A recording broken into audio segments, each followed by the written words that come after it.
Hey guys, what's going on? Will here, Flawless Exotic Creations, coming to you guys with another video directed more so toward the beginners and what to expect getting into breeding. So the main question we want to lay on the table in this video: are you doing a breeding, or do you have a breeding program, breeding project? It's definitely very important that you differentiate between the two. A breeding program or slash breeding project, we kind of reference hand in hand as the same thing, versus just doing a breeding. How do we categorize doing a breeding versus the program? So if you do all your pairings for the year, and you have everything paired up in what you want to chase. I'm not saying that things can't change down the road. Absolutely can. But you're shooting for very specific things in your breedings, and you just so happen to have, one or two females left over, and you have a male or two or three that are not breeding with anything for that season. And you just come up with a bright idea, say, hey, I'm just gonna breed them together. That's what we call just doing a breeding. Now, reason that's not good is typically, not always, again, we're speaking breeders like ourselves, keepers like ourselves on our level and lower, that tend to have done this in the past and is continuing to do it in the present. They do these breedings with no goals in mind other than having eggs.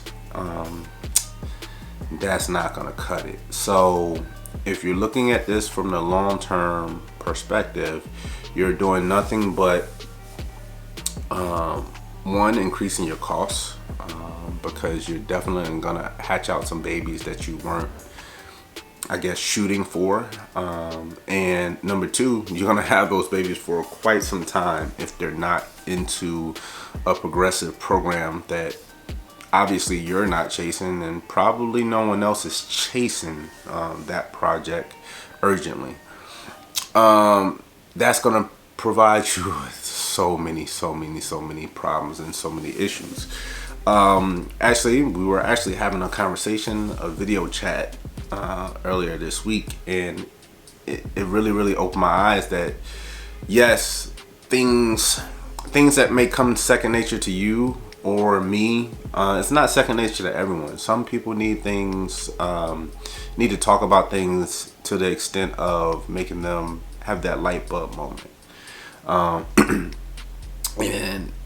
I was speaking to a good buddy of ours, and they were doing a pairing, and the pairing just didn't make any sense.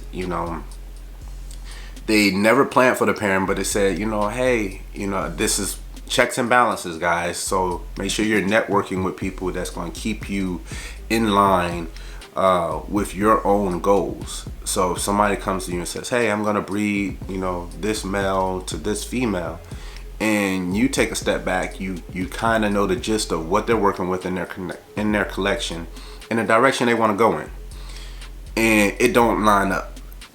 That is your opportunity as a friend, as an associate, to tell them, like, you sure you want to do that? You can't control other people, but you can definitely give them your input, your helpful criticism. We need it as well, so comment down below. We listen and read everything. That doesn't mean they're gonna listen to you, but you should be a good friend, a good person, and at least give them your insight. If you go back through some of our videos, you'll know that is a little bit of a gray area, because some people don't know how to take constructive criticism. But if you've already vetted those people out and you gave it to them, good luck, number one. But you'll notice how they respond to it. Anyway, come to find out, it was one of those situations where they had this male, had this female. They were just going to breed it. In this climate, in this market, definitely not a good idea. I think COVID time COVID sales and numbers kind of got people in that mindset of I have a male, I have a female, I'm just gonna breed it and I can easily sell the babies. There's babies out there now and snakes out there now that's, even for us, where it took us 7-8 months to sell, which is fine, but we prepared for that. Are you prepared for them babies that you're not planning on having? Are you planning on having them in your collection for the next year or two? So these are some of the questions you're going to have to ask yourself. And are these babies going to push you forward in any way? Definitely not going to put you forward financially. Is there a chance that someone's going to come in, swoop in, and just buy them up? Absolutely. But that's slim to none.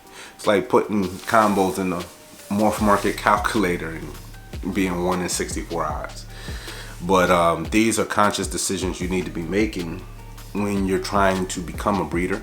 Even if you're breeding as an enthusiast, hobbyist, are you comfortable knowing that you may have these babies or snakes for a very long time because of the industry market right now and because everyone's trying to push the envelope?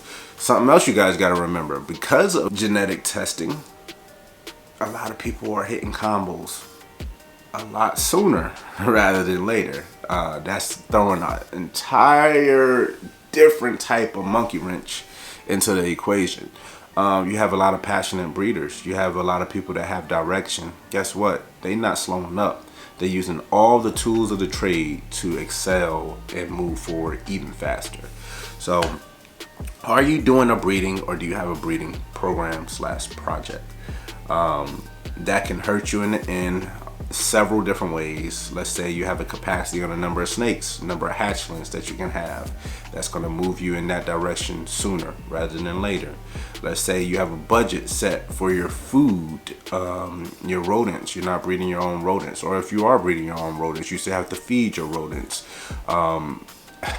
It's going to hurt your bottom line in so many different ways. Now we're going to look at ourselves in the mirror as well and reflect on that same question. Do we have 100% of our breeders breeding for holdbacks? Yes, we do. We're 100% at this moment, at this stage, breeding for ourselves, being our first and primary customer. If you notice, actually, maybe this weekend, maybe next week, don't hold me to it, we'll have a few more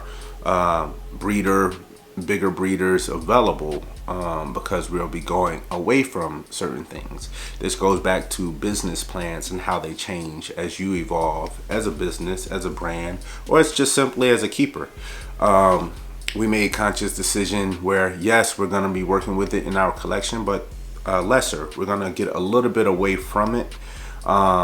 We want to alleviate the issue of possibly hatching out white snakes, working in that Bell complex.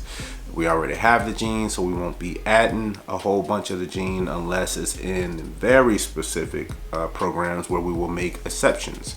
If it's in the monsoon program and stuff like that, we'll make some exceptions in those programs.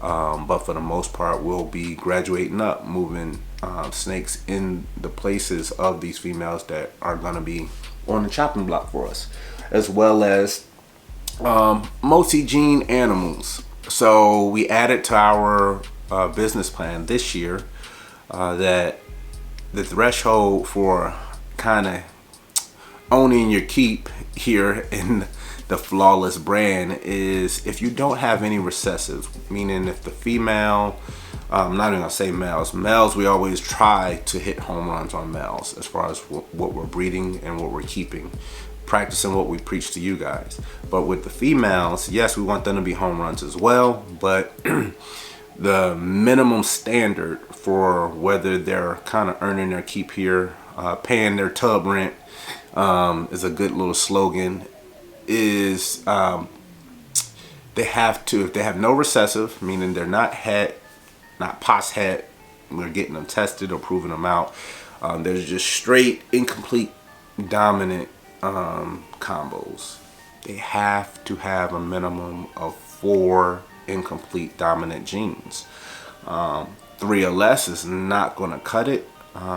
We do calculate supers as being recessive. We know it's not, but you know, it acts as recessive. We did a video on that not too long ago. But if we have, for instance, we have one of our males, super Wookiee acid. He's a keeper. He's a breeder. He's doing his thing. But basically, he guarantees that whatever we breed him to, even if we bred him to a single gene pod, that everything that hatches out will be het pod and will be Wookiee. 50-50 shot. Everything will be also acid as well. So have some cool combos to progress those programs forward and hold back.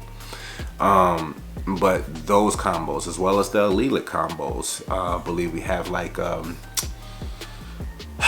let's see, spot nose chocolate, you know, orange dream spot nose chocolate. So a female like that wouldn't be on the chopping block, even though she's only 3 genes, because it's a super.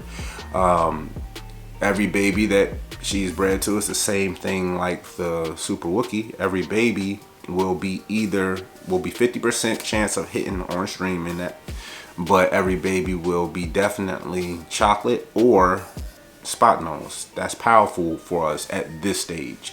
So we make these rules as we're moving forward, and if you identify that you see a potential problem, you want to fix that problem. So who's to say next year we change that again? Don't think it will be changed next year, maybe 2, 3, 4 years from now. But the combos we're hitting is going to automatically push us forward anyway. So the main thing I want you to take from this video is take a step back, write everything down. Sometimes you got to actually put pen to paper and see it in front of yourselves instead of the computer program sometimes. And ask yourself every single breeding, what are you doing with this breeding? What are you looking to produce? We're past the stage of, my opinion, purposely producing, you know, bales. And there's nothing wrong with them. They're absolutely beautiful. And you may still produce them, but as far as producing them 50 and 60 at a time every year, if you have a market for it, go ahead and do it. But I don't think we're at that point anymore. I think we're past that. I think producing, you know, 2 or 3 clutches of bales for a caliber breeder like ourselves, intermediate level and lower, I think that will more than suffice your need for bale customers for an entire season. So reevaluate some of your breedings, put them in your categories on whether it's a program or just a breeding you're doing, and make sure that all of your infrastructure can withstand all your plans. Anyway, it's Will, Flawless Exotic Creations. We are out.